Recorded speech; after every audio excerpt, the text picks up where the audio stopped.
for my accomplishments, Lord. And the feel such a circumstance. Can you hear me? Oh, yeah. Oh, is that it? All right. Under the feel of such a circumstance, I'm not whistling quite loud. In the blood of the chance, when it's bloody, but I'm bound. The matter is not how straight the gate, I'm charged with perishing the scroll. I'm the master of my faith. I'm the captain of my soul. The first time I heard that, I was enamored. The first time I heard that poem by William Henry was with my father, Dr. Walter L. Smith. Now, today, I'm here to talk with you about his life, who he was, and to try to understand the man and his contribution to the world. There are people in our history who go forgotten, unspoken, because people probably don't find value in what they've done, or they're just plain not paying attention. I was one of those people. Now remember, in order for me to tell the story, I got to start with this. I was in 5th grade at Family High. My father was the president of Florida University. And I remember, and Family High is just across the street from the university. And I remember Black History Month. I remember it like it was yesterday. And a friend of mine, Michael Honeycutt, if you're watching right there, Michael Honeycutt, we were in 5th grade, and we all chose Black History feet, people that we found to be so important.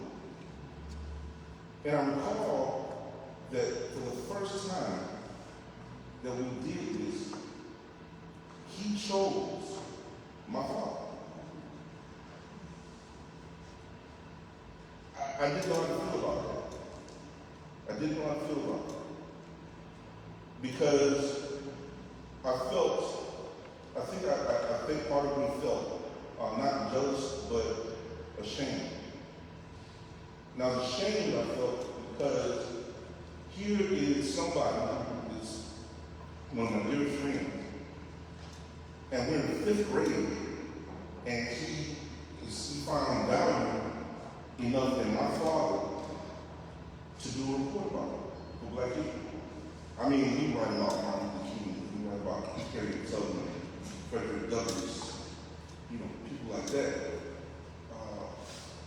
But my dad. And that changed me.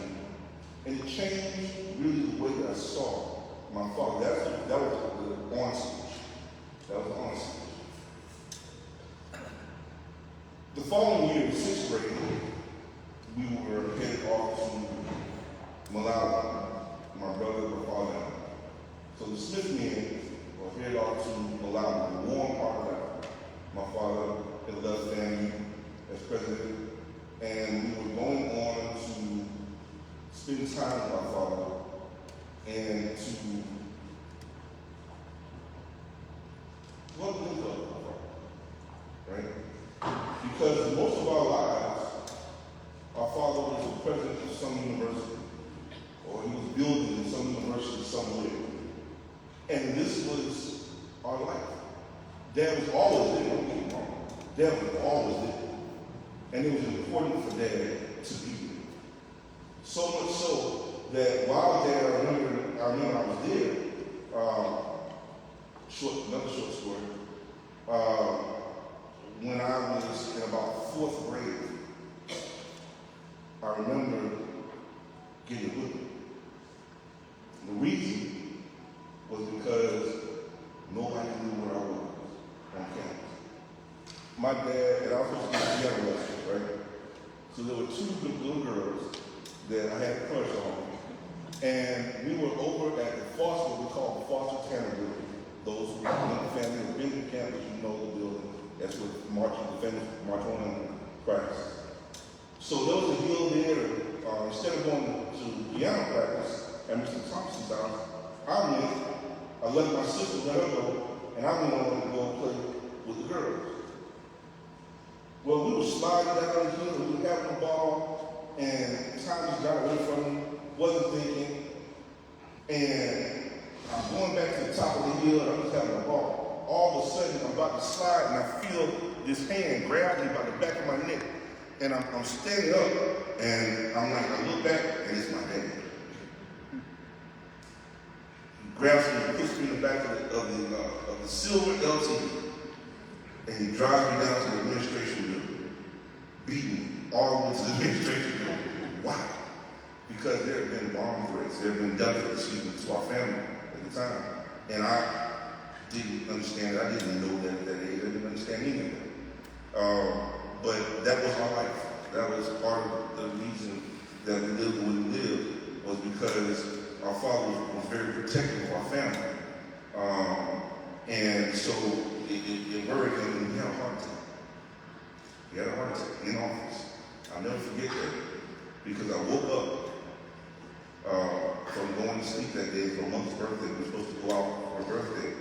And the next thing I know, the executive secretary is coming to wake me up. And he says, "Little Walker, Chief is not well. Come on out." And I guess she took out the wrong moment, and I saw the ambulance, and I started freaking out. Right? So my mother comes, picks me up, takes me home. Dad had a heart attack. Soon after, of course, a couple of years later, Dad resigns his presidency of FAMU, because at that particular point, he had done a 10-year job in 5 years and was working on centennial work, and the Board of Regents at the time had asked him to stay on and refused. The reason he refused was because his family was more important. His family was most important. And he wanted to spend time with his baby boy. So, the Kleenex part, So that's just a story. But to really understand Dr. Walter L. Smith, you have to understand who Walter L. Smith was, where he came from. We traced our family back to Africa, to Virginia and South Carolina into Florida, and mostly in Georgia. In South Georgia, a place called Cairo, Attapulgos, Beachton, in those areas there where you would find the Maxwell family. The Maxwell family was the family that owned our family for some time, and the doctor's house, who owned the plantation, was there. It still is to this day. In Cairo, a lone house, his office, sits in a big tobacco field in Cairo, Georgia. You know, my grandmother's name, my father's mother's name, was Eva Lee, born to Walter Lee, for whom we are named. Eva Lee was married to a man by the name of Roosevelt Smith. One morning she wakes up, she's pregnant with 2 other children. She's pregnant with my father on a tobacco plantation in Georgia. That morning, she wakes up and she sends Roosevelt out to the school. He goes to the school where he never comes back. So she left there at the plantation with both of my great-grandmothers, 2 kids, and pregnant with my father. So one of my great-grandmothers finds out exactly where my grandfather is. Come to find out he's here in Tampa, working in the port. So my grandmother to the scrubs, right on occasion. And there in a boarding house, in a rooming house, my father was born on May 13th. My biological grandfather comes to the window. Doesn't come inside. He comes to the window of the rooming house, the room where she is. And she asked, he asked the midwife, let me see my baby. My grandmother hands my father over. And my grandfather looked at him, handed him back, and said, I want a girl. We would not see my grandfather again until my father was president of Florida University at the age of 42. So you can imagine as a child growing up here in Tampa, especially in West Tampa, you have this multicultural thing that exists here in Tampa that he grows up with. He sees people from all different races and ethnicities. And he's friends growing up and playing hooky, of course, in West Tampa, and swimming in Hillsborough River. And he goes there frequently. The word was that he would go into Dunbar Elementary, walk to the front door, take an examination, make a date on it, and walk out that door. And so, and everybody says this exactly what happened. And he would go down to the river, meet his friends, play and swim on. Well, he did that one too many times, and my grandmother finally had to send him off to one of my great-grandmothers in Cairo, down my sister. And it was for his own good. He continued to try to play hooky up there until one day a friend of his died, gets drowned in the river. So he stops playing hooky, scared and straight. Fast forward, becomes an athlete. He excellent student, of course. Leadership. Would have become an Eagle Scout. Would have been the first black Eagle Scout in Cairo, Georgia. Except for the fact that back then the Boy Scouts didn't allow black people to become Eagle Scouts. Dad was the 4-H club president and worked at Campbell's Soup Company. Now, this brings us to the story that really transformed his life.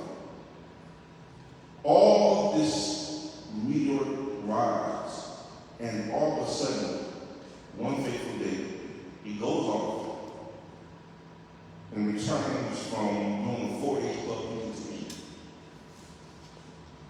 And when he gets back to the factory, there's a boy by the name of John. I forget his last name now.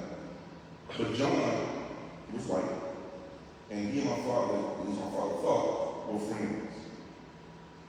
When he got back, he got ready to go back to his spot. John looks at him and said, "You think you suck on the word?" And my father said to him, "No, you don't need to." He said, "I should do." And he pushed my father. And my dad said, "Listen, I don't want to do this." He said, "Yeah, you do." In word, pushed him again. My dad picked up an iron that they used to make barrels with back then, and he hit him over the head. Dad told me there was blood everywhere. Immediately, the workers there said, "Run, Walter." He jumped out. The black taxi cab was there already, ready to go. The black community was very excited. They moved like that. That's right. Immediately, Dad jumps off the loading ramp, gets into the taxi cab, drives off into Tallahassee. And Tallahassee is my great-grandfather, my grandmother's father, Walter Lee. Again, the man from whom the name.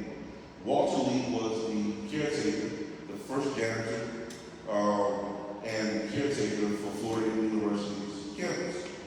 And he lived in Osceola Drive. And as soon as the taxi cab dropped my dad off, my great-grandfather says, "Walter, you can't stay here. We got to get you out of here," because both sheriffs knew my grandfather. And they took him, they got him on the Greyhound bus, the first day smoking, to get to Harlem, New York. In Harlem, New York, he's living with my aunt, my grandmother's sister, older today be 120 years old. But on Alberta, we call Big Mama. Big Mama took my father in, but my father had to work because she couldn't feed just my father, she couldn't feed her children and my father. So my father had to work. He stayed there, but he had to work. So my father's building his body up, growing and everything else, he's playing basketball, tries to go to school, but he can't. He can't. He's falling asleep in class. So they force him to drop out. High school drop out, my father goes into the military. In the military, he excels, goes to Korea, comes back after 2 years. And when he gets back, he's asked if he wants to go into the office of candidacy. He said, sure. When he went to go and do it, he passed the test. The problem was, he was a high school dropout. So, Dad realizing that something had to change, he comes back to Tampa. When he gets to Tampa, my grandmother's in the kitchen, she's right on Cypress Avenue, which today expands the Dr. Walter Smith Library and Museum. And my grandmother says to him, now Walter, there is a school over there in St. Petersburg. And that school over there, you can go there and get your GED, and you can go to college. He says, what's the name of it? He says, Gibbs. He says, Mom, no, that's not a college, that's a high school. My grandmother said, don't speak my word, boy. Let's get in this car and let's go. So they get in the car. They go to Gibbs High School.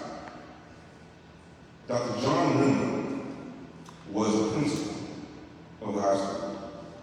But at nighttime, the high school turned into Gibbs Junior College.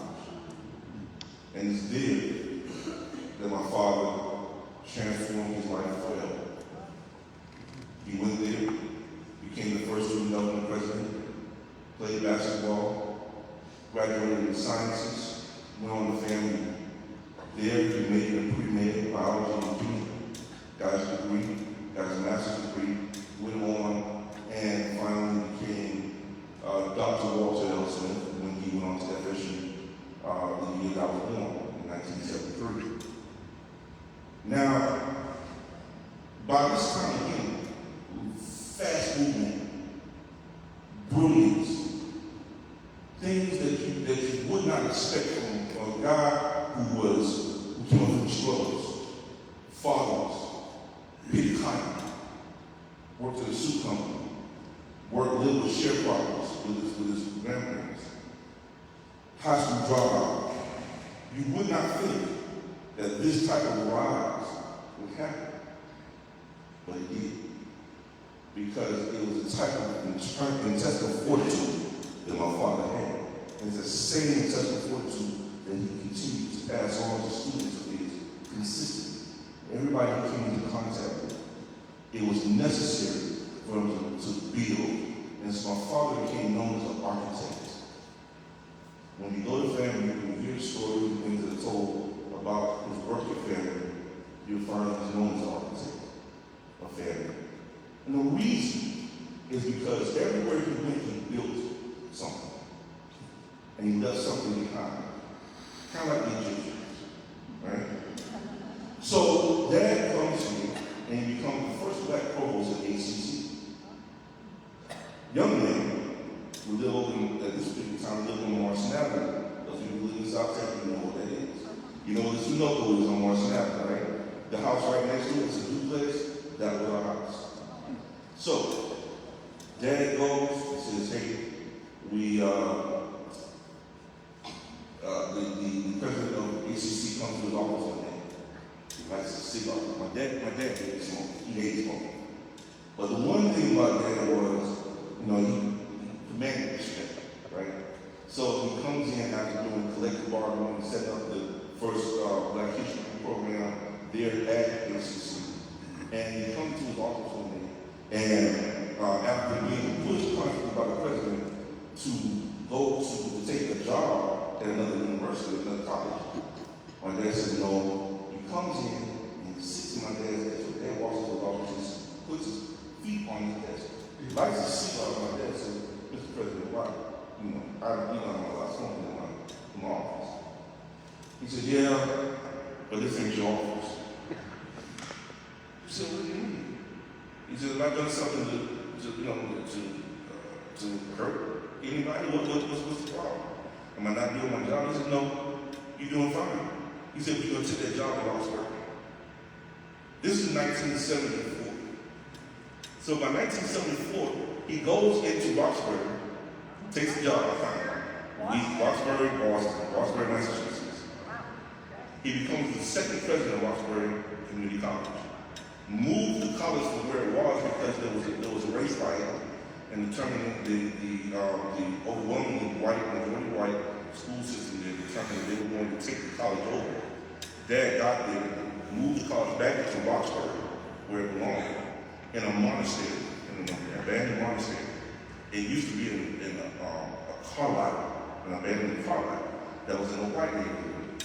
So they took it, put it in Roxbury, right, deep in there, where it served the people of the Roxbury community, hence Roxbury Community College. To this day, the school is expanding and grown exponentially because he built the sports programs, did everything he could to make sure that the programs were where they needed to be. They won the first national championships under his presidency, and then he was offered the presidency of the family. So, and this is less than 10 years of his getting his doctorate in 1973. By 1976, he's offered the presidency of Florida University. 1976, he comes down to Tallahassee in the spring of 76 and 77, takes over the presidency, and then he realizes he got work to do. He gets to the school. First thing that happens at the school is they say, Dr. Smith, you have a choice. One of the most tumultuous points where FAMU was on the verge of becoming the South Campus of Florida State University. And my father said, oh, he's dead body. He got there, he noticed the track was made of mud. Sports is made of mud. Right Stadium was closed. Why? Because of structural issues. And the FAMU football team was playing football in Tampa Stadium, which is Florida State University. At that particular time, Dad got in, he rebuilt the sports program in 1977, FAMU won the national championship in football, which was the Black National Championship. That year also, the NCAA made a determination of other schools to create a 2A football system. By that time, FAMU was the very last school in the nation to join the NCAA 2A division, but it was the very first school to win the national championship in 1978 in football, and the very first school in the state of Florida to win a football national championship. Before Florida State, before Miami, and before the University of Florida, it was FAMU. That was under Dad's presidency. It was one of the greatest things that I was in. Yours was this. But fast forward, we get into Dad's work in Africa. By 1970, Dad's on his honeymoon with my mom, and we head off to the Bahamas. He gets a message. He's being called to Nigeria to be the director of a group that is going to go to Nigeria to Lagos to do the accreditation of the University of Lagos. They go, they're successful in getting it done. And since then, from that particular point on, things started going pretty fast in the international scene today. Fast forward, we go to Dad's resignation from family. He ends up being sabbatical. He gets a sabbatical, and he goes and becomes a Fulbright scholar. That's a Fulbright scholar. Dad goes in and he takes Malawi as a place to go. And the reason he took Malawi was because he already had a team of people in Malawi. The University of Malawi wanted him there anyway because of the work that he'd done. He set up the Polytechnic there in zoning.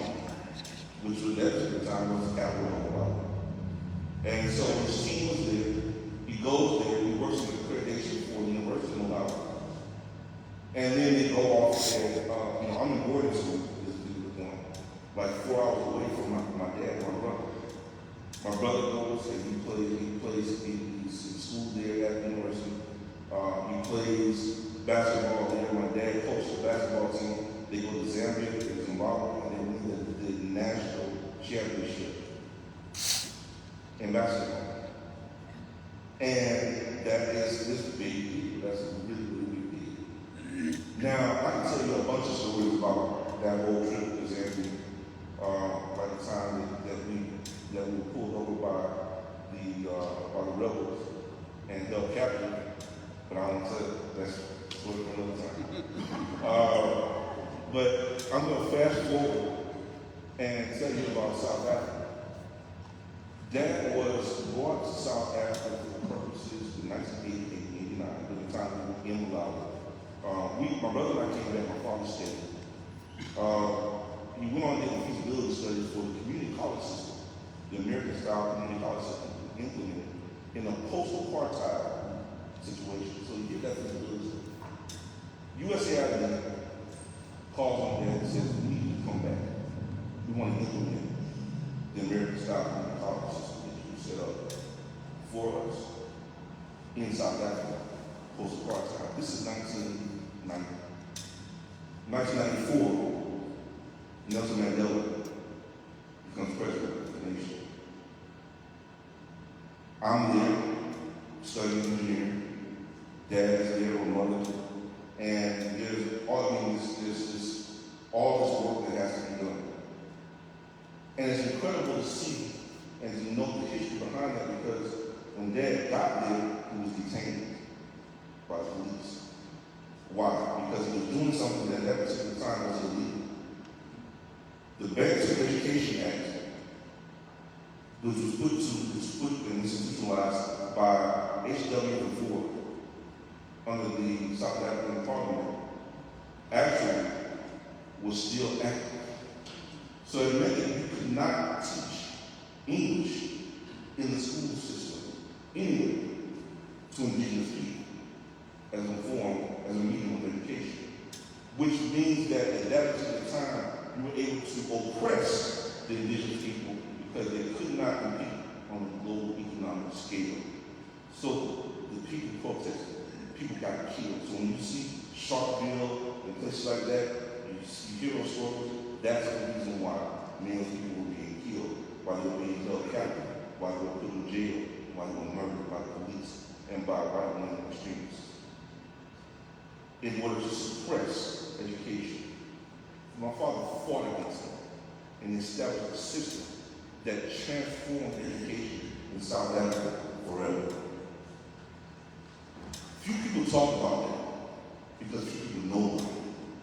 Dad was not one of those people that walked around and chest poked out talking about what he did. He just did what he did within his life. Fast forward.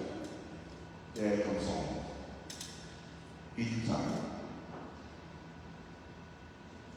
He doesn't want to go back to Africa because he's done everything he could in Africa. And this particular time he comes back to Tampa. And he says, we've got to do something for these children. At this particular time, West Tampa is in bad shape. Your poorest population is located at that point in West Tampa. And there had to be some solution to the high school dropouts, to the unwed mothers, to the high crime rates and things like that. And so he created a solution in the Dr. Walter L. Smith Library and Museum. Building again. Children would come there from not just West Africa, but all over. Not just to do their homework, but parents would come in, grab the kids by the back of the shirt, and say, you sit here with Dr. Smith, and you get right. And they would sit there, my dad would say, no, you sit here with your child. And we're going to get both of y'all right. So what he would do was do secondary guidance counseling with the children. So he and I would sit with the children, and we would talk about what alternatives they had, and how to transform what was happening with their education. And it was important to note that you saw a change in attitude, you saw a change in people wanting to do better for themselves. I can't tell you about the times that we saved young girls from being raped.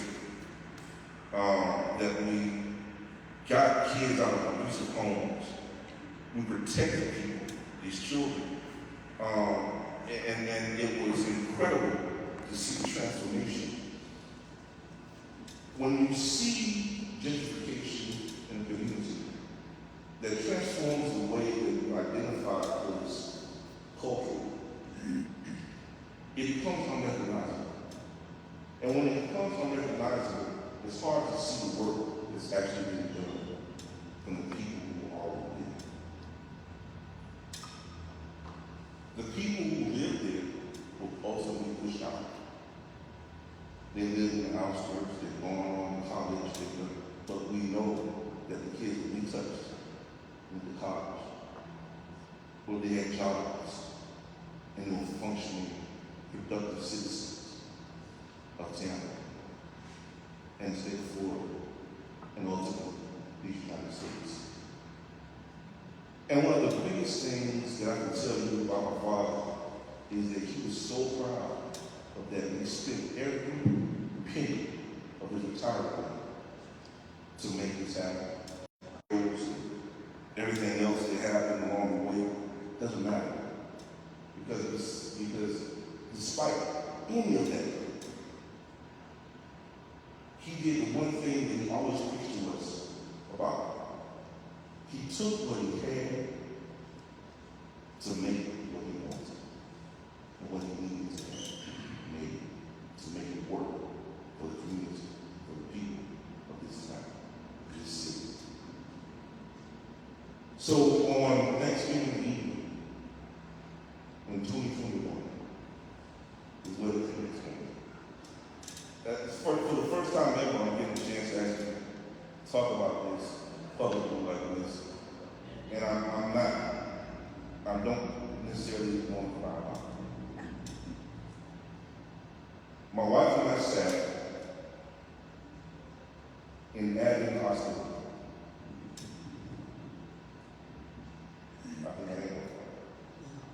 Now, this is my father's last party.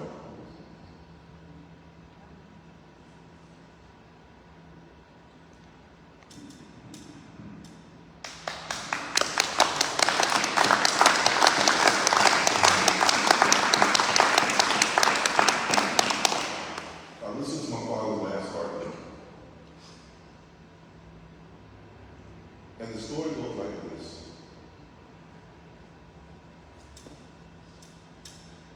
Family was playing UCC, as it normally did, in the Florida Classic in Orlando. And Dad was faithful, wouldn't move, wouldn't ease. And we're trying our best to get him to eat. He wouldn't. You can literally hear the beating of his heart.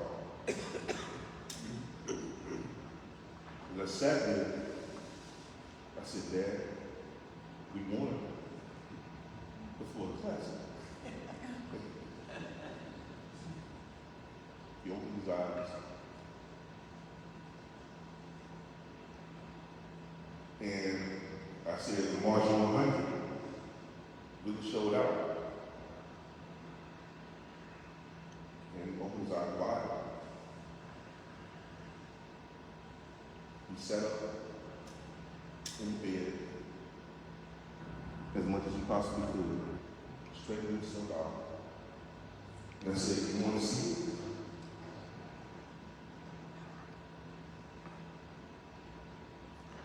And I showed it to him.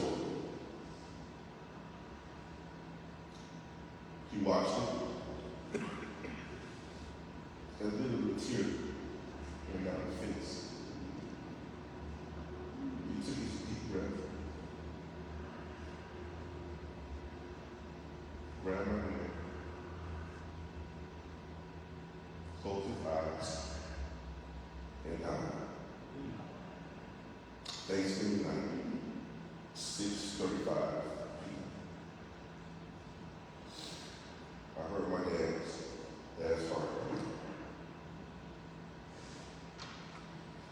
So, in a nutshell, I've given you this information about my father's biography. There's so much more to tell, so much more to tell. But that's in a nutshell. And I skipped over a lot of stuff. But we're very proud of my father. Just know he's always proud of him. No matter the mistakes, no matter the hardships, he accepted Tampa, loved Tampa for what it was.